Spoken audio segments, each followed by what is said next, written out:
Hey guys, good morning. Good morning. So, recap lang dun sa ginawa natin kagabi na DIY. So, ito yung makina na ginawa natin guys, no? Na symbol natin. So, symbol ko siya kagabi dahil yun nga, sabi ko ay kaya gabi ko siya ginawa dahil ito lang yung time ko na or panahon para makapag DIY or matrabaho ito. So ito na yung makina, no. So symbol na dito. Yan. So pakita ko na lang sa inyo guys ngayon yung gagabi na ginawa ko. So recap lang guys, no. Ito na yung makina. Yan. So kakabit ko pa dito sa likod yung karburador, kaya yung mga radiator hose. So may na naman gabi ito. Gagawin ko na naman.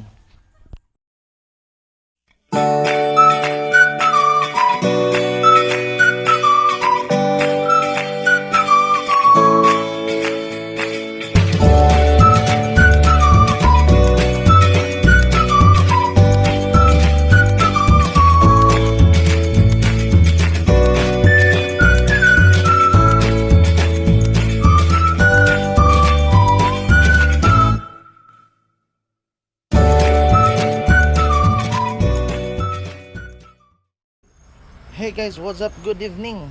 Ayan, so what's up?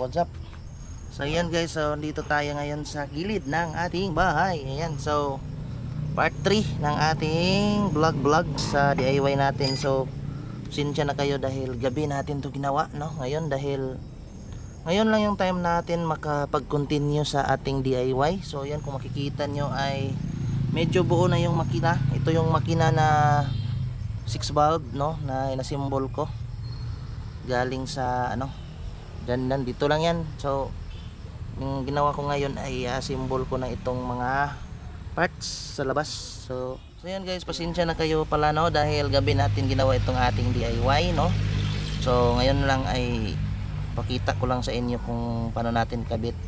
So natapos ko nang kinabit yung head at ito na lang yung part na dito na part yung importante, mas pinaka-importante dahil dito yung timing belt dito nag ibang tawag dito, ito yung nagdadala ng tamang tono or para makaandar yung makina. So itong crank shaft at camshaft dapat ay naka-timing silang dalawa para aandar yung ating makina, at saka hindi dapat sila dapat i-timing ng maayos para hindi magkauntog-untog yung hindi mauntog ng piston head yung barbula, kasi itong 6 valve ay masilan, nag-aabot sila, no, kaya dapat i-timing natin ng maayos.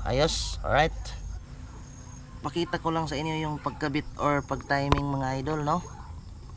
Iwan ko lang kung makita nyo dahil gabi ngayon, no. So dito naman na pulley dito sa crankshaft ay mayroon siyang nakalagay na ano dyan, dot. So ito naman yung arrow, may arrow din dyan din, tapos may dot dito.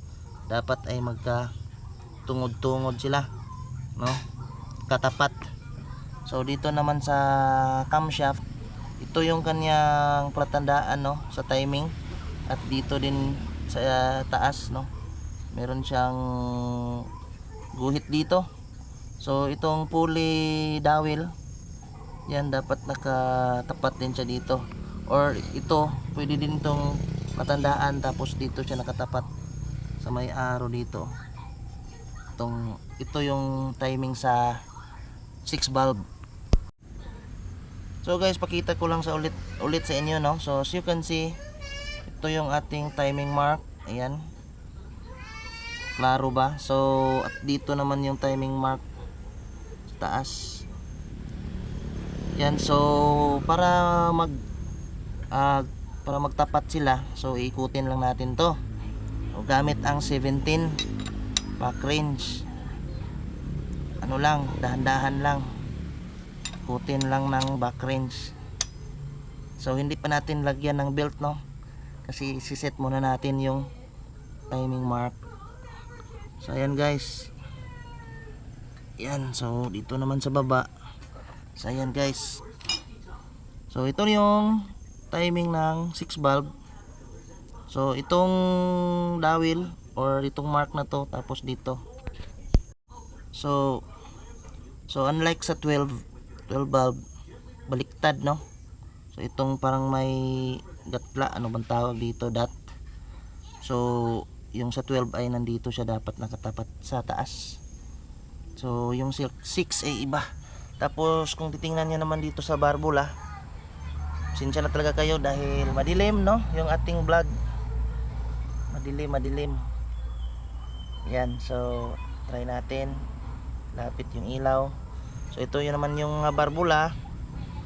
So ayan, may clearance yung 1, ito yung 1, 2 at saka 3. Yan, so ang tatandaan nyo pag sa 1 ay itong intake ay last na bababa at itong exhaust ay bababa sa pinaka last na baba nyo tingnan. So kung makikita nyo pantayan pero hindi pumantay yung intake at saka exhaust ng second valve or second piston. So mga DIYers, kapag katapos mo nang may timing tong camshaft, no, again yung dot dito sa pulley ay nakatapat sa arrow. May arrow kasi yan, eh. May arrow yan sa 6 valve. Sa 12 merong parang ganon sa ano, basta. So tingnan nyo lang, maraming natuturo kasi dyan, eh. So as DIYers, ipapakita ko lang. Tapos tsaka na natin to higpitan. Kabit muna natin yung belt, right?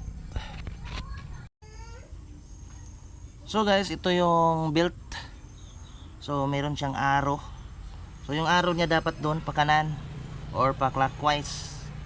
So pagkabit nyo naman ay pa clockwise yung bira.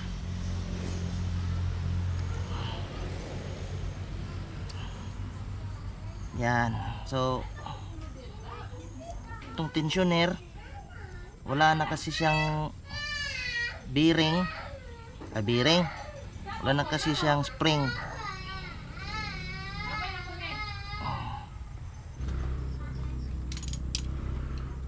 So ito guys, no, nakabit ko na yung timing belt.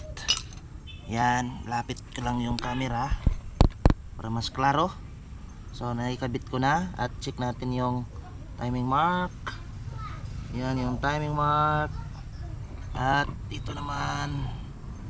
So nakikabit ko na. So tsaka natin higpitan or itulak tong ano bang tawag dito? Tensioner. Ayan. So lagay ko lang at ayan. So higpitan muna natin yung tensioner, guys. Tulak-tulak na natin gamit yung yan, yung tamang higpit lang para mayroon naman siyang play. Tapos higpit.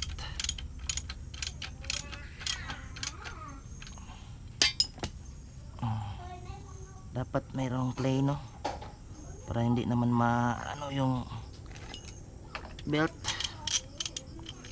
Higpitan yung tensioner. Ayan. So mga guys, ito na yung itsura niya kapag naikabit na yung mga cover. Hindi nakita yung timing belt, and then dito na sa loob ng cover. Tapos yung nilagay ko na lang ngayon is yung fan belt na made in Japan. Japan made to, guys. Yan. So ganito yung itsura ng kanyang makina.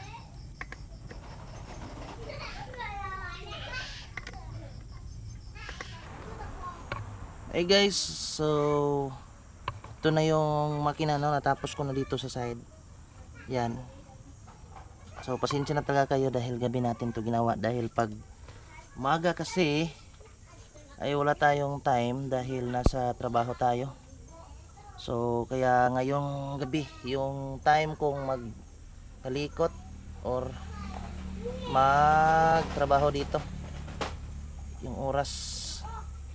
So ano ko lang, inayos ko lang yung ilaw, guys, para mas klaro. So explain ko na lang, guys, no. So sa pagkuha ng clearance dito sa uno, so ito yung number 1, number 2 tsaka number 3.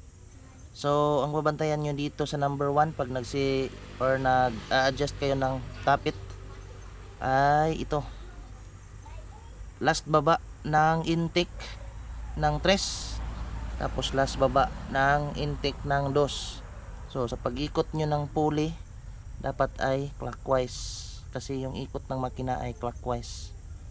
So sa pag sit naman ng 3 ay babantayan nyo naman yung 2, last baba ng intake ng 2, tapos last baba ng intake o exhaust ng 1. Dito naman yan. Pag dito naman tayo sa 2, last baba ng intake ng 1, last baba ng exhaust ng 3. Yan, so para ma-perfect. So pakita ko lang yung procedure. Hirap ang walang cameraman. So pasensya na talaga kayo guys, no? Maganda sana pag umaga natin to ginawa or sa may araw or sa maliwanag. Ayan, so bibigyan natin siya ng tamang sukat.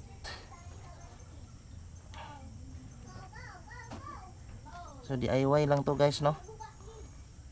Yan. Yung tama lang